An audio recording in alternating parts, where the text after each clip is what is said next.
जय हिंद साथियों, मैं ज्ञानेश मौर्य आपका अपने YouTube चैनल RFC क्लासेज में हार्दिक स्वागत करता हूं। और साथियों, कल की टॉपिक जो हमारी थी, कल की टॉपिक में हम लोग पढ़े हुए थे वैद्युत क्षेत्र।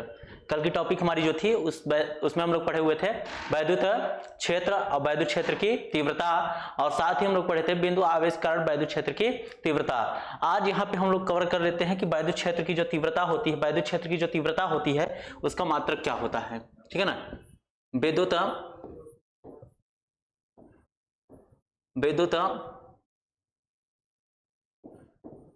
क्षेत्र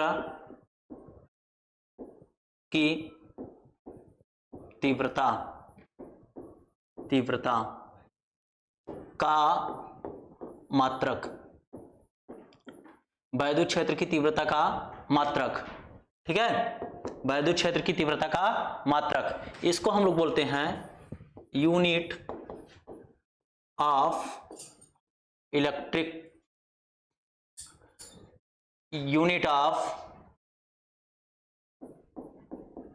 इंटेंसिटी ऑफ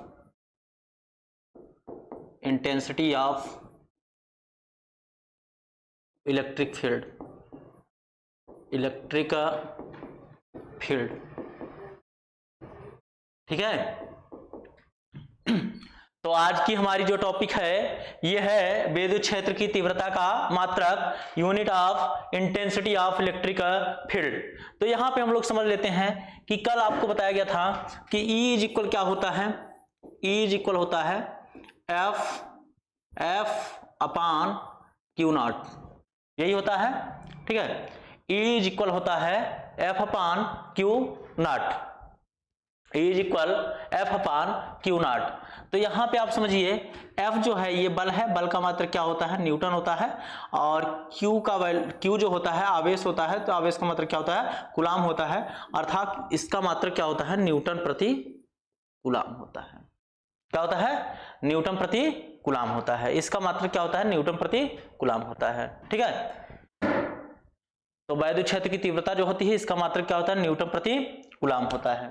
ठीक, इसके बाद हमारी टॉपिक है विद्युत द्विध्रुव। इसके बाद हमारी जो टॉपिक है वह टॉपिक है विद्युत द्विध्रुव। तो हम लोग समझ लेते हैं विद्युत द्विध्रुव। विद्युत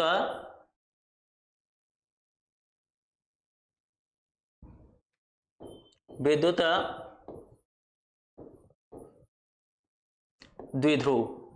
ठीक है, वैद्युत द्विध्रुव जिसको हम लोग बोलते हैं द्विध्रुव, इसको हम लोग बोलते हैं इलेक्ट्रिक डाइपोल। Electric dipole. ठीक है, इलेक्ट्रिक डाइपोल। तो यहां हम लोग समझते हैं कि विद्युत द्विध्रुव होता क्या है। जैसे आपसे कहा जाए कि NaCl भैया साधारण नमक। ठीक है, NaCl जिसको हम लोग बोलते हैं साधारण नमक। इस साधारण नमक को अगर हम लोग अपघटित करें, क्या करें, अपघटित करें, तो ये क्या टूटेगा, Na प्लस और Cl माइनस, ये टूटेगा Na प्लस और Cl माइनस, Na प्लस और Cl माइनस। अब यहां पे आप समझिए सोडियम ऐसा यहां पे एक परमाणु है। ठीक है ना, सोडियम एक ऐसा परमाणु है जिसके पास क्या है, एक धन आयन। ठीक है ना, एक क्या है, धन आयन। क्लोरीन ऐसा परमाणु है जिसके पास एक क्या है, एक ऋण आयन है। ठीक है ना, जितने धन है उतने ही क्या है, ऋण है इस अणु में। ठीक है ना, तो ऐसे किसी सिस्टम की बात करते हैं, निकाय की बात करते हैं। किसकी बात, निकाय की। ठीक है ना, ऐसे विद्युत निकाय की बात करते हैं जिसके पास जितने प्लस हो उतने ही क्या हो, माइनस हो, यानी कि बराबर। ठीक है ना, यानी कि बराबर आवेश किंतु कैसे हो, एक प्लस दूसरा माइनस। ठीक है ना, निकाय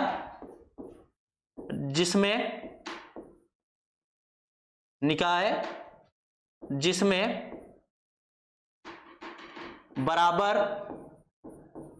बराबर किंतु विपरीत आवेश, बराबर किंतु विपरीत आवेश, ठीक है ना, बराबर किंतु विपरीत आवेश एक दूसरे से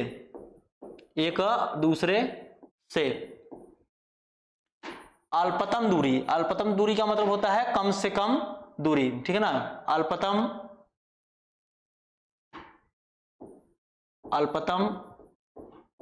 दूरी, ठीक है, अल्पतम दूरी पर स्थित हो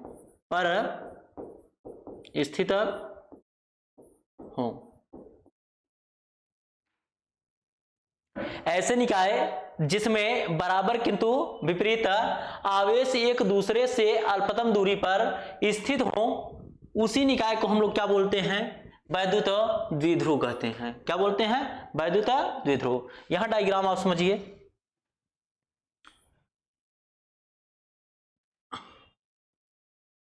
इस तरीके से आपकी डाइपोल होती है, ठीक है, इसके एक शीर्ष को ए, दूसरे शीर्ष को हम लोग क्या मान लेते हैं, बी मान लेते हैं। तो पहले पर अगर चार्ज भैया प्लस है, अब प्लस का कितना चार्ज है, क्यू, ठीक है ना, तो दूसरे पर क्या होगा, माइनस का क्यू चार्ज, ठीक है ना। पहले पर अगर हम लोग मान लेते हैं प्लस का क्यू चार्ज, तो दूसरे पर क्या होगा, माइनस का क्यू चार्ज। और इसका एक क्या होता है, मध्य बिंदु होता है, जिसको हम लोग बोलते हैं डाइपोल का केंद्र। क्या बोलते हैं, डाइपोल का केंद्र। एक केंद्र मान लेते हैं हम लोग, ओ है, क्या है, ओ। तो भैया ओ से जितना दूरी ए तक होगा, यानी कि प्लस क्यू का दूरी, इसको हम लोग मान लेते हैं एल। ये वाली दूरी भी क्या होगी आपकी, एल, क्योंकि मध्य बिंदु पर है, ठीक है ना। तो टोटल दूरी क्या होगी, 2l होगी, ठीक है। तो निकाय जिसमें बराबर किंतु विपरीत आवेश एक दूसरे से अल्पतम दूरी पर स्थित हो, उसी निकाय को हम लोग क्या बोलते हैं, विद्युत द्विध्रुव कहते हैं। क्या कहते हैं, विद्युत द्विध्रुव कहते हैं, ठीक है ना। जैसे में अगर आपसे कोई पूछे कि द्विध्रुव क्या है, तो आप नाम ले सकते हैं NaCl, ठीक है ना। NaCl एक ऐसा अणु है, NaCl एक ऐसा अणु है, ठीक है ना। NaCl एक ऐसा अणु है, ठीक है, जिसे हम लोग क्या बोलते हैं, द्विध्रुव बोलते हैं। क्या बोलते हैं, द्विध्रुव बोलते हैं, ठीक है ना। जैसे आपका हो गया HCl, क्या हो गया, HCl, तो इसको अगर हम लोग क्या करें, आप घटित करेंगे तो क्या हो जाएगा, आपका H+ हो जाएगा और Cl- हो जाएगा, ठीक है ना। तो इस तरीके के अगर आपके पास अणु आते हैं, तो ये सब के सब क्या कहलाते हैं, द्विध्रुव कहलाते हैं। क्या कहलाते हैं, द्विध्रुव कहलाते हैं, ठीक है ना। तो जैसे में हम लोग यहां लिख देते हैं, जैसे, ठीक है। अगर हैलोजन परिवार को, किस परिवार को, हैलोजन परिवार का मतलब होता है कि ये भैया फूलों कलियों की बरसात आती रहेगी, ठीक है ना। फूलों कलियों की बरसात आती रहेगी, इस परिवार को हम लोग बोलते हैं हैलोजन परिवार। क्या बोलते हैं, हैलोजन परिवार। अगर ये हैलोजन परिवार ना भैया हाइड्रोजन परिवार के साथ, किसके साथ, हाइड्रोजन परिवार के साथ, यानी कि हाइड्रोजन हलीना की रब से फरियाद, ठीक है ना, हलीना की रब से फरियाद, ये सब अगर आ जाते हैं किसके साथ भैया, हाइड्रोजन के साथ, ठीक है ना। हाइड्रोजन परिवार अगर आ जाता है किसके साथ है, हाइड्रोजन परिवार के साथ, तो जो आपकी अणु बनती है ना, उस अणु को हम लोग क्या बोलते हैं भैया, द्विध्रुव बोलते हैं। क्या बोलते हैं, द्विध्रुव बोलते हैं, ठीक है ना। तो जैसे में आप ले लीजिए HCl, क्या भैया, HCl, NaCl, NaBr, ये सब क्या हैं, द्विध्रुव हैं। क्या है, द्विध्रुव। तो कभी आपके एग्जाम में अगर आ गया कि द्विध्रुव का कोई एक उदाहरण लिखे, तो आप क्या लिख सकते हैं, HCl, NaCl, ठीक है ना। ऐसे अणु को हम लोग क्या बोलते हैं, द्विध्रुव बोलते हैं, जिनके पास जितने प्लस होते हैं उतने ही क्या होते हैं, माइनस होते हैं, और ये दोनों एक दूसरे से क्या होते हैं, अल्पतम दूरी पर होते हैं। अल्पतम दूरी का मतलब बहुत ही कम। जैसे आप लोग बोल सकते हैं ऊंट के मुंह में जीरा, तो पता नहीं चलता है, वैसे ही इन दोनों के बीच की दूरी भी इतनी कम होती है कि पता नहीं चलता है, ठीक है। तो इसे हम लोग बोलते क्या है, द्विध्रुव बोलते हैं। अब यहाँ पे अगर हम लोग देखें तो द्विध्रुव एक ऐसा निकाय है। अब इस निकाय का कुल आवेश अगर हम लोग देखें, इस निकाय का अगर हम लोग क्या देखें, कुल आवेश देखें, ठीक है ना। इस निकाय का अगर कुल आवेश हम लोग देखें तो Q इज इक्वल क्या हो जाएगा, Q इज इक्वल क्या हो जाएगा, ये भैया प्लस का Q और प्लस माइनस का Q, ठीक है ना। तो प्लस का Q और माइनस का Q कैंसिल होकर के क्या हो जाएंगे, Q इज इक्वल 0, तो आप बोल सकते हैं कि जो द्विध्रुव आपका होता है क्या भैया, द्विध्रुव इसका कुल आवेश, द्विध्रुव का कुल आवेश, ठीक है ना, द्विध्रुव का कुल आवेश तो कितना होता है, 0 होता है, 0 होता है, ठीक है ना। तो द्विध्रुव का कुल आवेश कितना होता है, 0 होता है। ये बात आपको समझ में आई। कोई भी ऐसे निकाय की बात हो जाए, निकाय का मतलब हमने आपको पहले ही टॉपिक में बता दिया था, पहले ही पार्ट में बता दिया था कि निकाय का मतलब होता है जिस वस्तु पर हम लोग काम करें या जिस वस्तु द्वारा हम लोग काम करें, प्रत्येक वह वस्तु क्या कहलाती है, सिस्टम कहलाती है, प्रत्येक वह वस्तु क्या कहलाती है, निकाय कहलाती है। तो ऐसे ही भैया उस निकाय की बात हो रही है जिसमें बराबर, ठीक है ना, जिसमें बराबर किंतु कैसे विपरीत आवेश। बराबर का मतलब होता है अगर एक पर क्यू चार्ज है तो दूसरे पर भी क्यू चार्ज होगा, किंतु विपरीत का मतलब होता है एक पर प्लस दूसरे पर माइनस। विपरीत आवेश एक दूसरे से क्या भैया, अल्पतम दूरी पर स्थित हो, उसी निकाय को हम लोग क्या बोलते हैं, वैद्युत द्विध्रुव कहते हैं। वैद्युत द्विध्रुव में ऐसे अणु आते हैं जिनके पास जितने प्लस उतने ही क्या हो, माइनस हो। तो आप बोल सकते हो HCl, NaCl, NaBr, इस तरीके की जो भी चीजें आती है, KBr, ये सब सारी चीजें क्या होती हैं, द्विध्रुव होती हैं। अब द्विध्रुव का अगर कुल आवेश हम लोग देखें तो Q इज इक्वल क्या हो जाएगा, प्लस का Q प्लस माइनस का Q, तो दोनों कैंसिल होकर क्या हो जाएंगे, 0 हो जाएंगे। तो द्विध्रुव का कुल आवेश कितना होता है, 0 होता है, ठीक है ना। द्विध्रुव का कुल आवेश कितना होता है, 0 होता है। ये बात आपको समझ में आ गई, इसमें कोई दिक्कत? अगर दिक्कत आती है भैया तो आप लोग कमेंट जरूर करिएगा, जो भी चीजें आपको दिक्कत आती है वो कमेंट में जरूर लिखिएगा, ठीक है। तो यहां अगर आपको चीजें समझ में आ गई है तो इसका स्क्रीनशॉट कर लीजिए।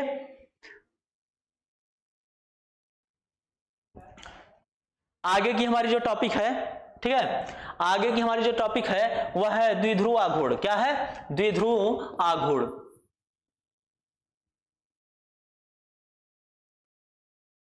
द्विध्रुव आघूर्ण, ठीक है, द्विध्रुव आघूर्ण। आगे की हमारी जो टॉपिक है यह है द्विध्रुव आघूर्ण, ठीक है। द्विध्रुव आघूर्ण को हम लोग बोलते हैं डाइपोल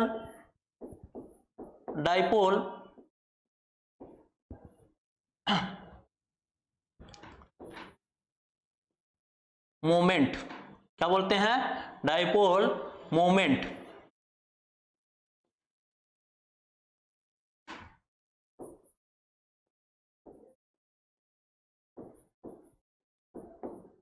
ठीक है, इसको बोलते हैं डाइपोल मोमेंट, ठीक है। तो यहां पे हम लोग देख लेते हैं डाइपोल मोमेंट क्या होता है, ठीक है। डाइपोल मोमेंट क्या होता है, तो यहां पे आप समझिए एक आपकी द्विध्रुव है, क्या है, द्विध्रुव,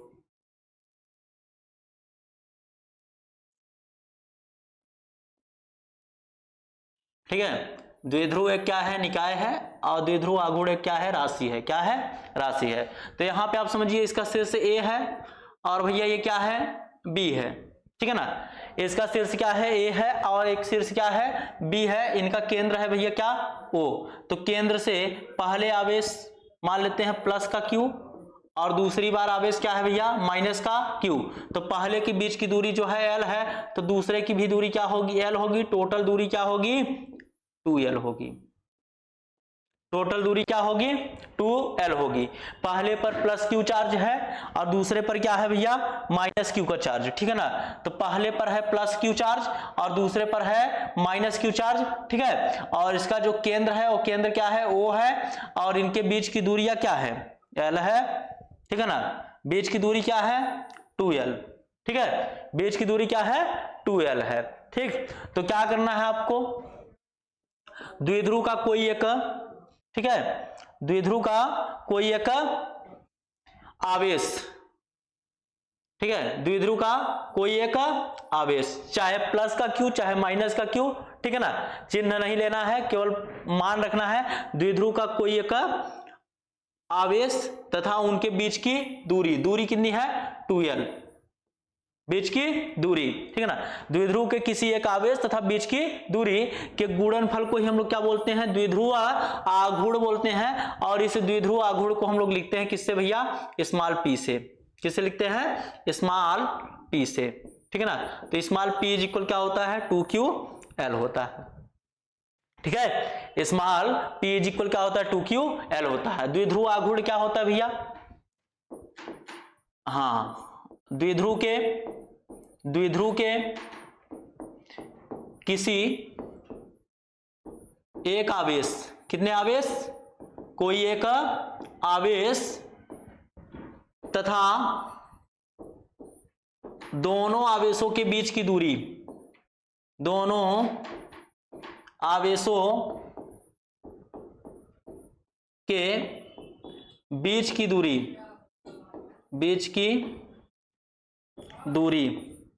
ठीक है ना, बीच की दूरी के गुणनफल को, किसको भैया, गुणनफल को द्विध्रुव आघूर्ण कहते हैं। क्या कहते हैं, द्विध्रुव, ठीक है, द्विध्रुव आघूर्ण कहते हैं, द्विध्रुव आघूर्ण कहते हैं, ठीक है, क्या कहते हैं, द्विध्रुव आघूर्ण कहते हैं, ठीक है। तो द्विध्रुव के किसी एक आवेश तथा दोनों आवेशों के बीच की दूरी के गुणनफल को क्या बोलते हैं, द्विध्रुव आघूर्ण कहते हैं। इसे किससे लिखते हैं, इसे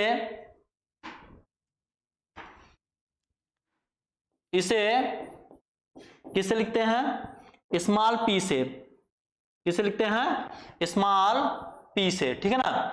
इसको स्मॉल p से प्रदर्शित करते हैं,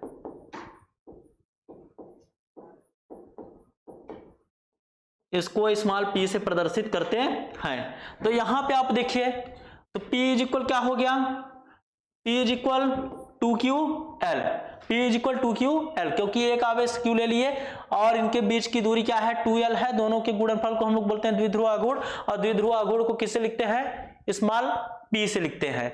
अब बात यहां आ गई भैया, ये सदिश राशि है कि अदिश राशि है, ये सदिश राशि की अदिश राशि, ठीक है ना। तो यहां पे हमको जानना है कि ये सदिश राशि है कि अदिश राशि। अब ध्यान से सुनिए, एक आवेश प्लस q है और दूसरे आवेश क्या है माइनस q है, इनके बीच की दूरी कैसी है, एक न्यूनतम दूरी है। न्यूनतम दूरी को हम लोग क्या बोलते हैं भैया, विस्थापन बोलते हैं। क्या बोलते हैं, विस्थापन बोलते हैं। बोलो भैया हाँ या ना, क्या बोलते हैं, विस्थापन बोलते हैं, ठीक है ना। तो भैया दो निश्चित बिंदुओं के बीच की न्यूनतम दूरी को, दो निश्चित बिंदुओं के बीच की न्यूनतम दूरी को हम लोग क्या बोलते हैं, कमेंट में जरूर लिखिएगा, ठीक है ना। हमारे हिसाब से क्या बोलते हैं भैया, विस्थापन बोलते हैं। क्या बोलते हैं, विस्थापन बोलते हैं। अब देखिए विस्थापन आपकी जो होती है सदिश राशि होती है। क्या होती है, सदिश राशि। हमने उस दिन बताया था आपको, अभी कल ही बताया था, ठीक है ना। तो सदिश अगर कहीं पे आ जाए ना तो सदिश के लिए माइनस लगाना है, और कहीं पे अगर आदिश आ गया ना तो आदिश के लिए क्या लगाना है, प्लस लगाना है। तो आप बता लेंगे कि ये सदिश राशि है कि अदिश राशि। अब बताइए आप, पी की ओर निकालना है कि पी सदिश राशि है कि अदिश राशि है, पी सदिश राशि है कि अदिश राशि है, ये आपको निकालना है। तो बताइए आप क्यू, आवेश जो होती कैसी राशि होती है, आवेश कैसी राशि होती है, अदिश राशि होती है। कैसी राशि होती है, अदिश राशि होती है। तो अदिश के लिए हमको क्या लगाना है, अदिश के लिए क्या लगाना है, प्लस लगाना है। अदिश के लिए क्या लगाना है, प्लस लगाना है। आप बताओ 2l बीच की दूरी यानी कि विस्थापन है। विस्थापन कैसी राशि होती है, विस्थापन होती है सदिश राशि। कैसी राशि होती है, सदिश राशि, ठीक है ना। अभी बता देंगे आपको कैसे सदिश होती है, ठीक है। तो यहाँ पे क्या करेंगे, प्लस और माइनस जब स्टार्ट करेंगे तो क्या हो जाएगी आपकी, क्या हो जाएगी, माइनस हो जाएगी। माइनस किसके लिए लगाना है, सदिश के लिए लगाना है। इसका मतलब हो गया भैया यह कैसी राशि है, सदिश राशि है। कैसी राशि है, सदिश राशि है, ठीक है। तो द्विध्रुव कैसी राशि है, सदिश राशि है। द्विध्रुव कैसी राशि है, सदिश। अगर सदिश है तो भैया इसकी दिशा क्या होगी, इसकी दिशा क्या होगी, निश्चित होगी। दिशा क्या होगी, निश्चित। तो यहां पे आप जान लीजिए इसकी दिशा क्या होती है, ठीक है। इसकी दिशा क्या होती है, माइनस से ऋणात्मक आवेश से धनात्मक आवेश की ओर, ऋणात्मक आवेश से धनात्मक आवेश की ओर, ठीक है ना। तो इसकी दिशा क्या होती है, ऋण से धन की ओर, ऋण से क्या भैया, धन की ओर, ठीक है। इसकी दिशा क्या होती है, ऋण से धन की ओर होती है। इसका मतलब हम लोग क्या करेंगे, जब स्ट्रक्चर बनाएंगे डाइपोल का, जब भी संरचना हम लोग बनाएंगे तो डाइपोल में क्या करेंगे, पहले आवेश को हम लोग क्या लिखेंगे, पहले आवेश को हम लोग लिखेंगे माइनस से ठीक है, पहले आवेश को हम लोग लिखेंगे माइनस से और दूसरे आवेश को हम लोग लिखेंगे प्लस से, क्योंकि इसकी डायरेक्शन क्या होती है, माइनस से प्लस की ओर होती है। तो जब भी आप डायग्राम बनाइए तो डायग्राम में डायपोल में पहले आवेश को माइनस रखिए और दूसरे आवेश को क्या रखिए, प्लस रखिए, क्योंकि भैया द्विध्रुव की डायरेक्शन क्या होती है, माइनस से प्लस की ओर होती है, माइनस से प्लस की ओर होती है। तो यहां पर हम रख दिए भैया, ठीक है, पहले माइनस आवेश फिर भैया प्लस का आवेश, ठीक है, इसकी डायरेक्शन क्या होती है, माइनस से प्लस की ओर। अब आप लोग बताइए इसका मात्रक क्या होगा, इसका मात्रक देख लेते हैं, मात्रक क्या भैया, मात्रक, ठीक है, इसका देख लेते हैं मात्रक। अब मात्रक में आपको क्या करना है कि यहां पे आवेश का मात्रक क्या होता है, कूलाम, ठीक है ना, और विस्थापन का मात्रक क्या होता है, मीटर। तो पहला मात्रक इसका हो गया कूलाम मीटर, क्या हो गया, कूलाम मीटर, ठीक है। तो यहां पे जब कूलाम मीटर रखे तो यही इसका क्या होता है, एसआई मात्रक होता है। कौन सा मात्रक होता है, एसआई मात्रक होता है, ठीक है ना। तो यहां पे हम रख दिए क्या भैया, कूलाम मीटर, तो ये आपका क्या होता है, एसआई मात्रक होता है। कौन सा मात्रक होता है, एसआई मात्रक होता है। दूसरा हम लोग देखते हैं, एक फार्मूला होता है Q is equal I T, Q is equal I into T. I का मतलब होता है एम्पियर, इसका मतलब होता है सेकेंड, ठीक है ना, एम्पियर मीटर सेकेंड। तो इसका एक मात्रक ये होता है एम्पियर मीटर सेकेंड, ठीक है ना, एम्पियर मीटर सेकेंड।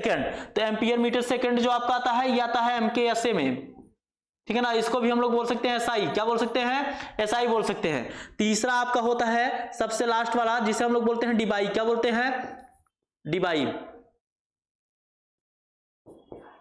क्या बोलते हैं, डिबाई। और ये डिबाई जो आपका होता है ये सीजीएस मात्रक होता है। कौन सा मात्रक होता है, सीजीएस। तो अगर कभी एग्जाम में आ गया ना तो डिबाई किसका मात्रक है, ठीक है ना, डिबाई किसका मात्रक है, तो डिबाई आपका किसका मात्रक है भैया, द्विध्रुव आघूर्ण का मात्रक है। डिबाई किसका मात्रक है, द्विध्रुव आघूर्ण का मात्रक है। कौन से पद्धति में आता है, तो आपको बोलना क्या है, सीजीएस पद्धति। कौन सा पद्धति बोलना है, सीजीएस पद्धति, ठीक है। तो ये आपकी सारी चीजें समझ में आई। तो द्विध्रुव किसे कहते हैं, द्विध्रुव आघूर्ण किसे कहते हैं, द्विध्रुव आघूर्ण को किससे लिखते हैं, द्विध्रुव आघूर्ण कैसी राशि है, द्विध्रुव की डायरेक्शन क्या होती है, द्विध्रुव आघूर्ण की डायरेक्शन क्या होती है, ये सारी चीजें हो गई। इसका मात्रक क्या होता है, ये भी आपका कंप्लीट, ठीक है, कोई दिक्कत, चलिए तो इसको स्क्रीनशॉट अप कर लीजिए।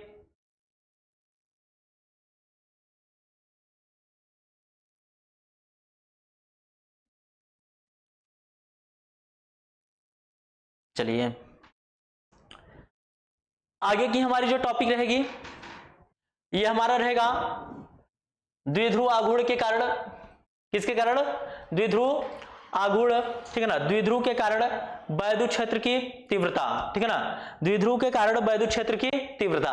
तो कल की टॉपिक यही रहेगी साथियों, धन्यवाद, ठीक है।